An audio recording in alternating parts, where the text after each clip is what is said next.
Welcome back to another episode of the Breakthrough Brand Podcast. I'm so glad you're here. Today we're talking about visualization, goal setting, declaring what's possible for yourself, and so much more. And my hope in this episode is that it will encourage you to believe in yourself and believe in what's possible for you, and that the techniques and all the information and facts I'm sharing will help you do exactly that. They'll help you believe in yourself and see what's possible. So let's dive in. Hey guys, it's Elizabeth McCravey, and you're listening to the Breakthrough Brand Podcast. Each week, I'll bring you workshop-style trainings that teach you how to stand out online, design success from the inside out, and create a breakthrough business. It's time to turn viewers into raving fans and design the business and life of your dreams. I'm so excited you're here.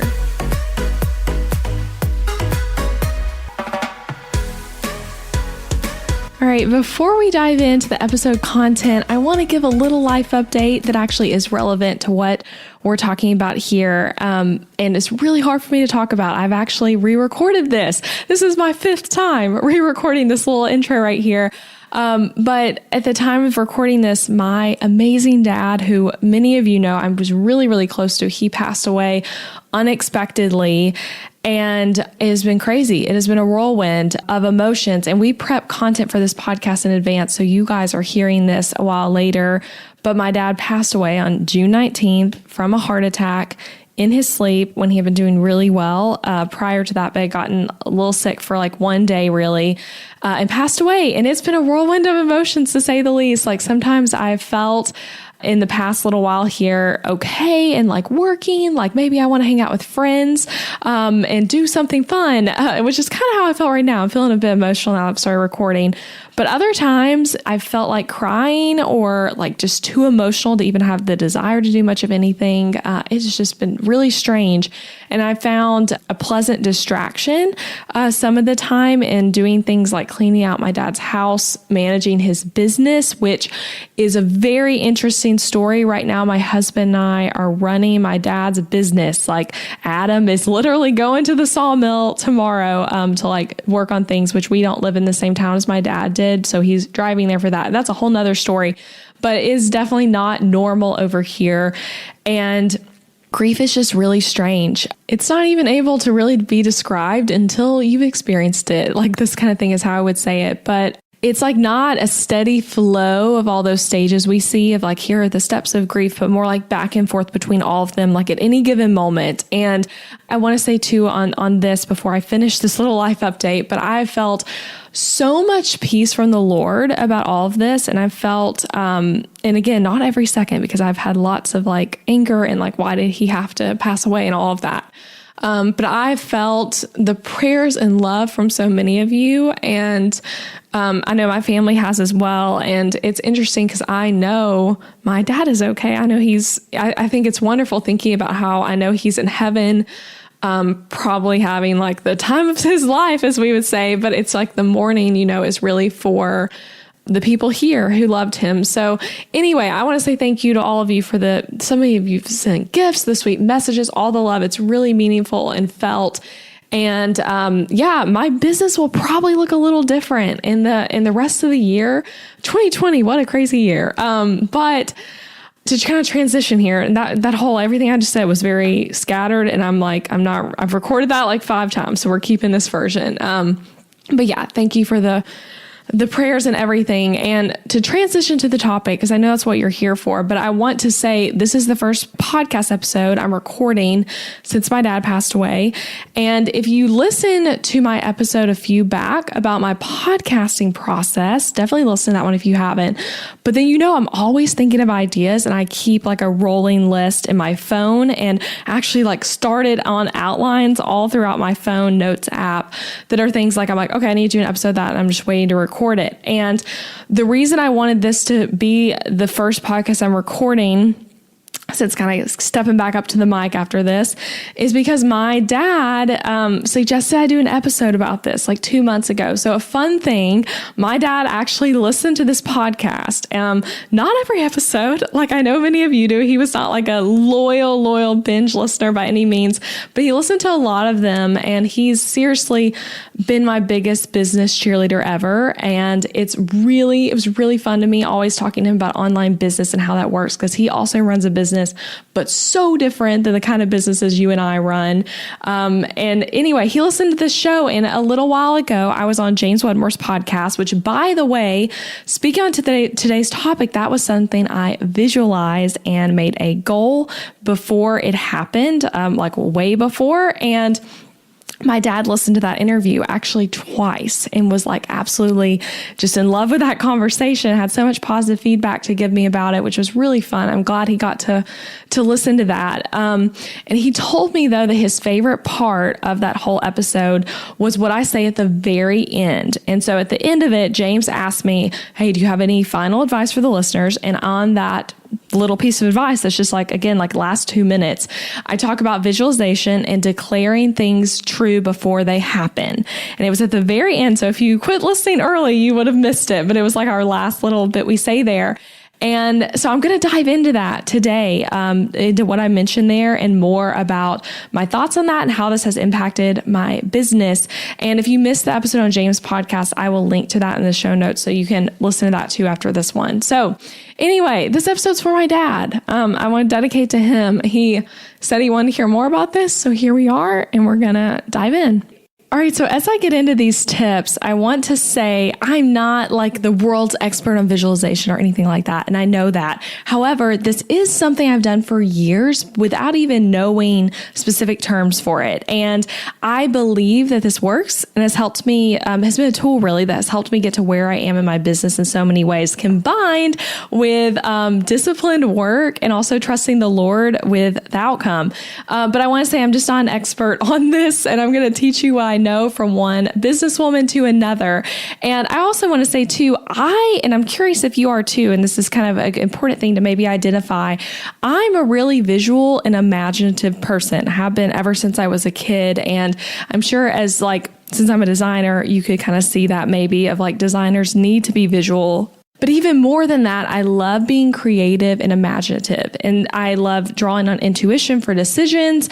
I'm a natural daydreamer, and I think all of those kinds of traits have helped visualization as a tool come really easily and natural to me. I do it without intending to even, but if that's not you and you're like, oh, I'm actually not a natural daydreamer, I don't feel like I'm as natural of an intuitive person, that's okay. I still think this is stuff you can learn and try on for your own life and business to see what you think. But I want to kind of start us off with this quote from Bo Bennett. And I think this sums up really well. Visualization is daydreaming with a purpose. Again, like I say, I'm a natural daydreamer. Visualization is making that purposeful. So here's what I'm going to do. I'm going to tell you 3 ways of like how visualization works. And then after that, I'm going to walk through 5 ways I personally put visualization into action, 5 ways I'm using it in everyday life to create the success and outcome I want for my future. So first, I feel like it's important to say why, like how it works, why it matters, all of that. So that's why I want to dive into those 3 things. So the first way, it gives you clarity, which might seem obvious, but when you actually know what you want, it's easier to go get it. So basically, I think visualization sparks desire and keeps you focused and attentive to what you want to happen versus kind of just more haphazardly living your life. So this kind of goes back to even just the concept of something like goal setting. Like if you listen to this podcast even a little bit of time, you probably know that I am a big believer in goal setting. This connects to that as well. If you have no goal, then there's no direction. If you can't see it in your mind, then it's harder to move in that direction as well. So having something you're working towards gives you both direction and clarity, and also helps you connect in a more direct way to your future self through that clarity. So that's the first way, it just gives you clarity. The second way, visualization prepares your mind for an action before the action actually happens. So this helps with fears around big things because you've already done it in your mind. And so you're going to hear me talk about this when I dive into the ways I use visualization. But when there's a big event, a big podcast interview, something I'm nervous about, I visualize it happening successfully before it's happened. And then the act of doing the thing is less scary because I've already done it in my mind. And a cool thing, the brain doesn't differentiate between a real memory and an imagined one. You can read about this all over the internet, but that's one of the many reasons why visualization is so big in the sports world. And I feel like that's actually where I've learned about the most is people who are athletes talking about it and then it being applied to things like online business, but it's really big in sports. And so I want to read you a quote that I just love. And this is, I'll link to this podcast in the show notes because I'd really encourage you to listen to it. But Ed Mylett, his show, it's called The Ed Mylett Show, is one of my absolute favorite podcasts. And he had Phil Mickelson on it, who is a professional golfer. And I literally know nothing about golf, but listen to this interview because I'm like, this is a very high achieving athlete who I want to learn from. And they just had the best conversation about really all kinds of things, but Phil talks specifically about visualization and how that plays a role in his success as a golfer. And so I want to read you that quote he says in that interview. And again, I'll link to that episode in the show notes too, if you want to check out that podcast. But here's what he says. The difference between the number one guy and the 50th guy on tour has a lot to do with his ability to visualize and see shots before it happens. A lot of people have the ability to execute the shot, but if you can't see the shot you're trying to execute, you'll never be able to hit it. The people that see the clearest, that visualize the clearest, rise to the top. Okay, I just feel like that's such a good way to sum up what I'm saying here is like he talks more about this in the episode, but how he literally will intentionally visualize himself playing well in golf before it happens. And then he's saying the difference between the number one guy and the 50th guy is the ability to see and visualize it before it happens, the winning. So anyway, that's a really great interview to listen to, but that's my second reason here is it prepares your mind for an action before the action happens. And I also want to say I'm sharing 3 ways this is beneficial, but there are a lot more than that. I'm not trying to talk forever here to you guys. Okay, so the third way, our brain aligns our life to fit our beliefs. Okay, and just maybe wind that back to hear me say it again if you want to make sense of it. But we find evidence all around us based on our belief in what we see in our minds. We look for evidence based on our beliefs in our world. So our brain aligns our life to fit our beliefs, not the other way around. So to kind of put that in like an actual example, if you believe you're not capable of running a successful online business or doing X, Y, and Z, then you're going to see evidence of that everywhere. If you believe, hey, I'm absolutely capable of doing this, you're going to find evidence for that. So again, going back to that podcast interview with Ed Mylett, I promise what I'm sharing is not just based on that interview. I just recently listened to it and I was like, I need to include some of this. So here's something he says on the episode about visualization. Your mind gravitates towards what it's most familiar with. So if your mind is most familiar with the best shot, the perfectly executed meeting, etc., then you gravitate in that direction. If it's obsessed with fear, failure, or something vague, it moves that way. So see, I feel like that first sentence is so important. Your mind gravitates towards what's most familiar with. So visualizing things, like I'm going to tell you some ways to do in a moment, gets your mind familiar with already doing that. It gets you in the headspace that, hey, that thing's actually doable. So if you believe it's going to be really hard, your brain goes to work to prove that right. If you believe it's possible for you, whatever that desire is, it goes to work to prove that's true. So basically, the results we focus on can come to fruition, our actual reality through the focus. So yeah, we notice things differently when we visualize them first. And yeah, those are my 3 ways. I'm going to get into the tips now, but I also want to say, I don't think visualization is some like magical thing. I don't think that, but I do think it helps us change our state and change our minds and change our beliefs, which then causes us to take different action. and see the world differently, like literally through different eyes. And it makes us more intentional about our circumstances and reality. So I hope all that resonates with you guys. You're still listening, so I guess so. And now I want to get into 5 ways I use visualization to create success. Okay, so these are just like 5 ways. Again, I could share a lot more, but 5 things I particularly do. Okay, so the first one, writing down crazy goals and dreams with specifics as if they have happened already. Okay. So this is one of the 2 things I mentioned on the interview on James's podcast. There were 2 particular ways I talked about visualization, but this was one of them. So during my spring launch earlier this year, I wrote an Instagram post, didn't post it, but like scheduled it to go out when I was writing my content, because I write my Instagram content in advance as well. And so I wrote this post, and I said in the post that I had my biggest launch yet. And there was more to the post than that. It was not like let me brag about my launch. It was actually a post that I was feeling pretty fired up about when I wrote it, about the concept of, should I be selling right now with everything with COVID-19? There were a lot of business owners saying it's selfish to sell right now. I completely disagreed with that and still do. And so I wrote that post about that. And then I said in it, hey, you can sell right now if you feel comfortable with that, if that feels aligned for you. And I had my biggest launch yet during this time. And I will link to that Instagram post if you want to read it in the show notes. But an interesting thing about that, I wrote the post before the launch week happened. I think it might have been on the first day of the launch or the day before. It was really close to it, but it was before I knew for certainty that it would be my biggest launch yet. I wrote it. And so that's an example of like writing something as if it had already happened before it has happened. And I didn't like publish it beforehand or do anything like that. But I was like declaring it so. Okay, I want to I actually have 3 other examples of this from people that you will have heard of that are not me, to kind of show you some other ways this can play out. And as you hear these, including my Instagram post example, I want you to think about which of these resonates with me, and maybe would I want to do one of these for a big goal I have in my business. The first thing, you guys, too, is to know what you even want to work for, which is like, that's a whole nother conversation. So with all of this, I'm kind of assuming that you've done some of that work, figuring out what it is, like what's the crazy goal and dream. And if you haven't yet, though, I want to say the 4th thing I'm going to talk about here is going to help you kind of figure that out if you don't feel like you know like what your crazy dream is. So just keep listening for that. Okay, so the examples from other people's, and I'm going to link to sources of these stories in the show notes. So Demi Lovato, we all know who she is, right? So she wrote a tweet in 2010 saying, and I'm going to read you, this was exactly what the tweet said: "One day I'm going to sing the national anthem at the Super Bowl. One day."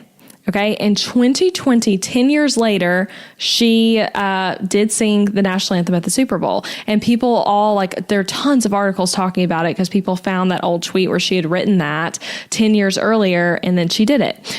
Okay. Another example, I think this is a really fun story. So Jim Carrey wrote himself a check for $10 million when he was a struggling comedian. So he wrote a check that was, again, for $10 million to himself that said, as like the note of why it was being paid, acting services rendered, and he dated it 10 years later. So he did this in 1985 when he was a struggling comedian, and dated it for 1995. And he kept it tucked with him in his wallet all those years. Definitely was thinking about it. That's something too I want to note here. One of the reasons this is powerful is because you've declared it and now you're focusing on it. So then in 1995, he got casted in Dumb and Dumber and was paid $10 million for it. So another crazy story there. Okay, another story. So we all know the chicken soup for the soul books. And I'm going to read you, because I feel like he just says it in a way I'd rather read you what he said versus telling you. But Jack Canfield, who founded that book company, here's something he said about what he did early on when starting his business. So he says, "When we were writing the very first Chicken Soup for the Soul book, we took a copy of the New York Times bestseller list, scanned into our computer, and using the same font as the newspaper, typed Chicken Soup for the Soul into the #1 position in the paperback advice, how-to, and miscellaneous category. We printed several copies and hung them all around the office. Less than 2 years later, our book was the #1 book in that category and stayed there for over a year. Now, that's a pretty solid example of a successful visualization technique. So I think that's really cool. So I'm linking to all three of info about those stories if you want to look them up. So think about do those resonate with you? Any of those sound like something you'd want to try? And if you're all of those seem like a little outlandish to you, that's okay. And I want to tell you a simpler version of this could be writing a really big goal with specifics as if it has already happened, just on paper in a notebook. So when you write the goal, instead of saying something vague like my goal is to have a 6-figure year in my business or to have a 6-figure business, which is what does that even mean is the question I would ask back to that. Instead of writing that, write by the end of 2020, I have made $300,000 in my business revenue. As an example, see how specific that is. There's an end date. And you're also phrasing it as if it has already happened by the end of I have. Or you could even say, it's the end of 2020, I have made, and phrase it that way. And you guys, you can do this around financial goals. You can do this around any goals though. And you can even see the reason I chose those 3 examples is because one of them was getting on a list of, the book being on a list. One of them was doing something like Demi Lovato at the national anthem. And then one of them had to do with financial goals. So anyway, they're all different ways to doing that. So with this first tip here though, I just want to ask you to think about what big goals do you have and how could you do something similar? Maybe it's even just a sticky note about how many clients you're going to serve this year.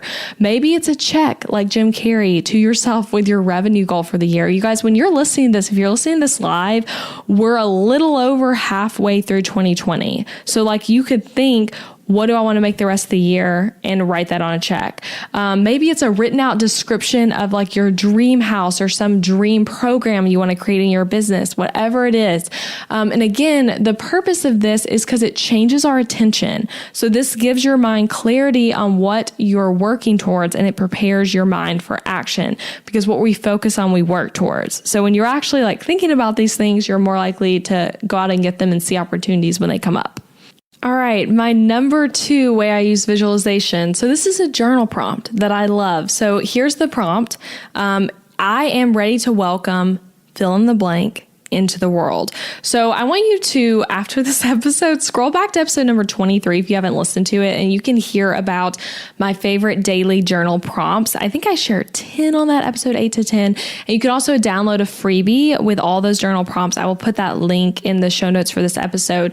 But I love this particular prompt of declaring what you're ready to welcome into the world because, again, it gets your mind revved up and your energy revved up to actually go and make that thing happen.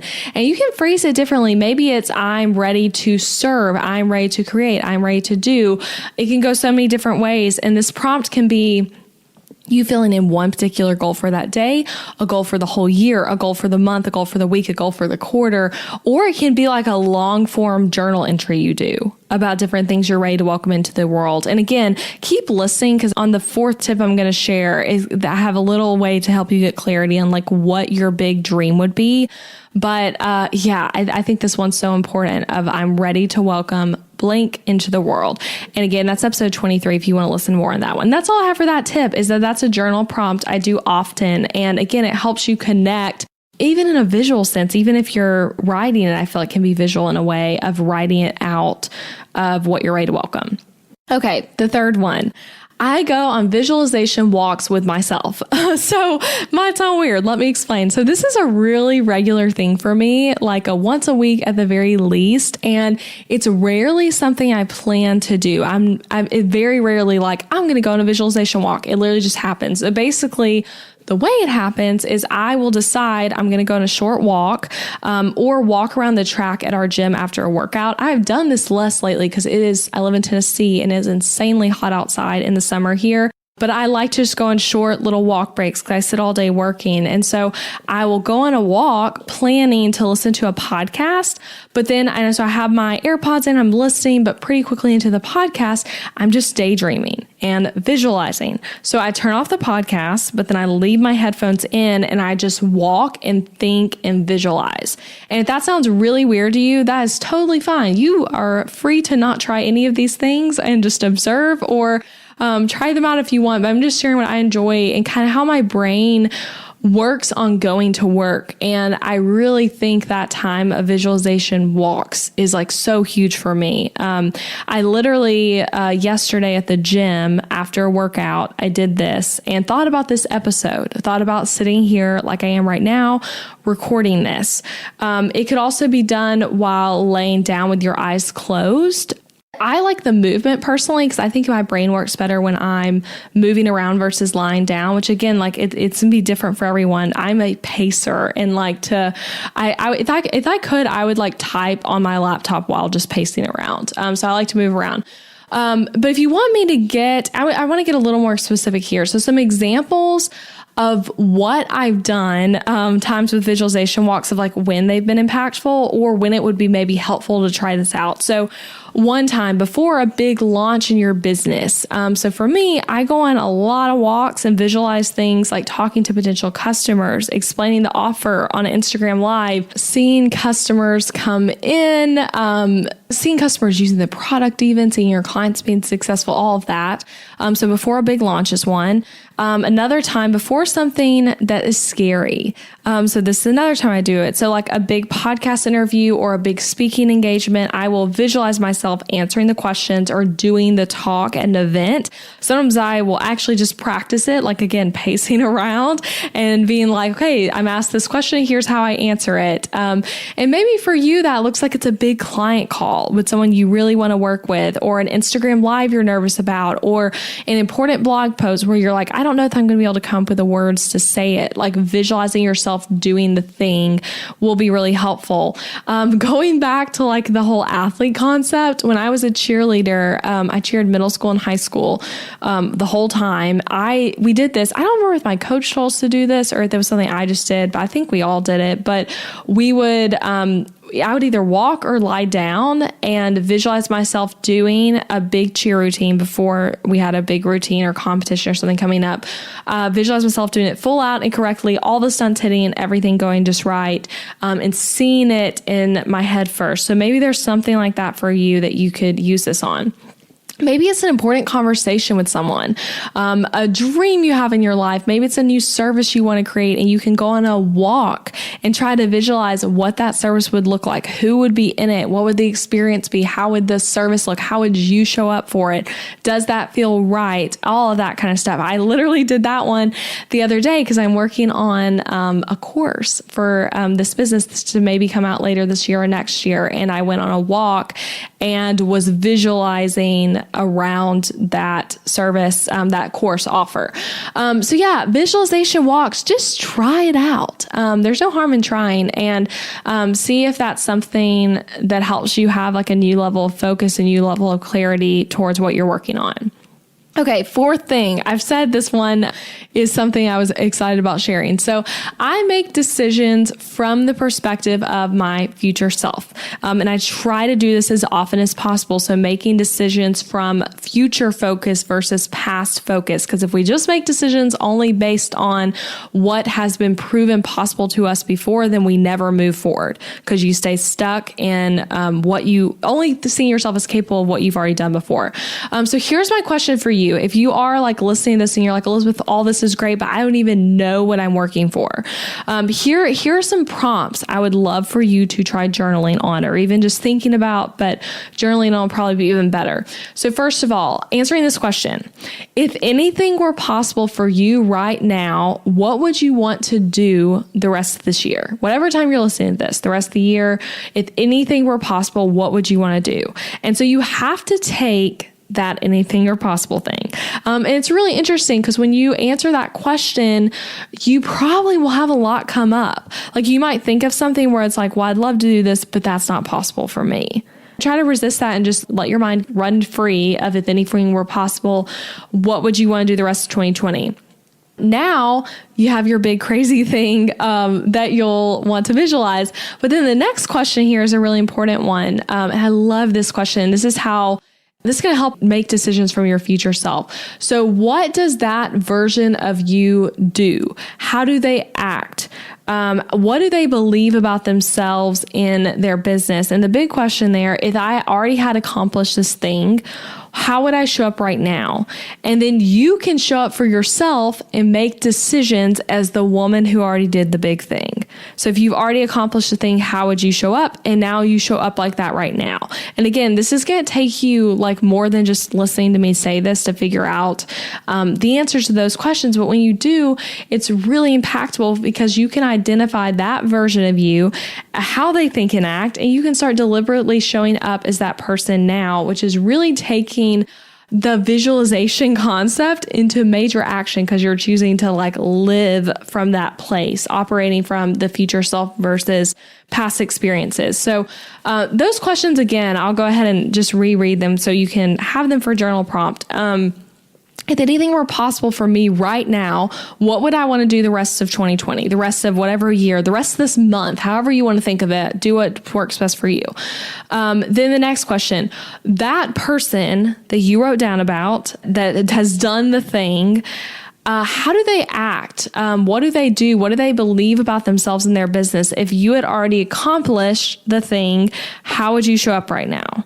And ask yourself that question and then show up for yourself and make decisions as the woman who has already done that big thing. Okay, so that's number 4, making decisions for your future self and operating from that perspective more than from just what you have seen proven possible before. Okay, a 5th way to put this into action. I tell someone the big crazy goals. So this goes back to number 1, really, which number 1 was when I was talking about writing down stuff, really specifically. So this kind of goes back to that. But I like to tell someone about my big crazy goals. And it doesn't have to be all your Twitter followers like Demi Lovato did, but maybe it's a business friend, a family member, people in a coaching program with you, your spouse, whoever. And I think just like how writing things is really powerful, speaking them is really powerful too. So to give you like a recent example of this for me, when I joined James Wedmore's program, Business by Design, in 2018, I literally told Adam and my dad that I was going to be a guest on his podcast at some point. I didn't know when, but I'm like, that's going to be something I'm going to do. And I didn't really know how. I just was like, that's a goal for me. It wasn't like in a cocky way, but more just like, that's a goal for me. I want to do that. And it was a focus for me and something that felt like I have no idea how that will happen, but I want to happen. And my brain went to work when opportunities arrived to make that goal happen. And when it ended up actually making sense now in 2020. And then I was on the podcast. So my encouragement to you is find someone you can tell your big goals to. It's a cool thing about telling the goal too to someone else is that in your head, it might sound like, oh, this is too much. This is too crazy. It's too bizarre and outlandish. But then when you tell that big dream to someone who really loves you, they come to believe in you too. And it doesn't feel as crazy anymore. And I know going back to what I said in the beginning of this episode about my dad's recently passing away, he was really this person for me in so many ways. I know he will continue to be, even though he's not here anymore. But like, I could tell him some crazy thing in my business, like a crazy goal, and he'd be like, "Of course you'll do that. Like, of course that'll happen." Like that was how he approached the dreams I had. Was like, "Oh, that's inevitable." And having someone like that in your life is so crazy impactful. So yeah, that's my 5th tip is tell someone your big crazy goals. Don't just keep it on paper. Don't just keep it to yourself. Find someone you trust and talk to them about it. And if talking to them about it doesn't go like I just said of someone saying, of course that'll happen for you, you gotta still be able to hold on to it. But it's helpful to have someone you can talk to about that. All right, guys, so that is it. Those are my tips. I'm going to reread the 5 tips just to help you like remember what I said and basically just hear me say this list and figure out like, okay, what's one I want to try right now? So the first tip, writing down your crazy goals and dreams with specifics as if they had already happened. So writing it as if it is a fact, not a hope. Okay, number 2, the journal prompt of I am ready to welcome blank into the world, journaling on that. Number 3, visualization walks alone where you visualize things. Number 4, making decisions from the perspective of the future self, not from the past. And number 5, tell someone your big crazy goal, get it out loud and into the world. So I hope these tips are helpful to you, and I hope you'll take something from these different mindset and visualization techniques. And I also hope that I was not scattered in this episode and that you still got something from it. I felt a little off through the whole time of recording this and a bit emotional, as you can probably tell. I stopped recording multiple times, which, again, talking about that episode, I said, which one was that? A while back, episode 70, behind the scenes into my podcasting process. I talked about that episode. You're never hearing like this is going to be like 30 something minutes. I did not record this straight. I took some breaks to like regroup. And so anyway, I hope you guys enjoyed this. I hope you got something out of it. As always, I would really love to hear what you got out of it. Seriously. I read every message you guys send me on emails and on Instagram, Facebook, all of it. So wherever you like to message people, I would love it if you could send me a message. Tell me which one of these things you're going to try out and your thoughts on this episode. And if you haven't left a review for this podcast, I know I say this sometimes at the end of episodes, but please leave a review. It really does help the show grow. It helps other people like you find the show. And so if you want to, while you're leaving a review, just tell me what you learned from this episode. And you can kind of put it right there. But I'd love to hear from you. I'd love for you to share this with a friend who would benefit from hearing it. And yeah, I can't wait to see the ways you guys use these tips in your own life and business. So hope you enjoyed this. And I'll be back next week with another episode. Bye, you guys. Thank you for listening to the podcast this week, friend. I appreciate you being here. And hey, if you enjoyed this episode, I want to tell you about something. I would encourage you to check out my website template shop. Over on ElizabethMcCravey.com, you'll find Show It website templates, and they are easy to use, strategically designed, and created to help you book more clients and customers. Maybe your current website is really boring. I don't know. Maybe it is, and maybe you don't want to hurt its feelings, but you know it's true.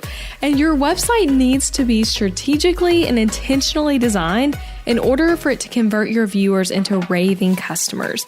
And that's what these website templates do on MShop. These are pre-made website templates built for the Show It platform where you can plug and play your content into the template with ease and then get started with a website that is made to actually make you money. Isn't that what we all want, right?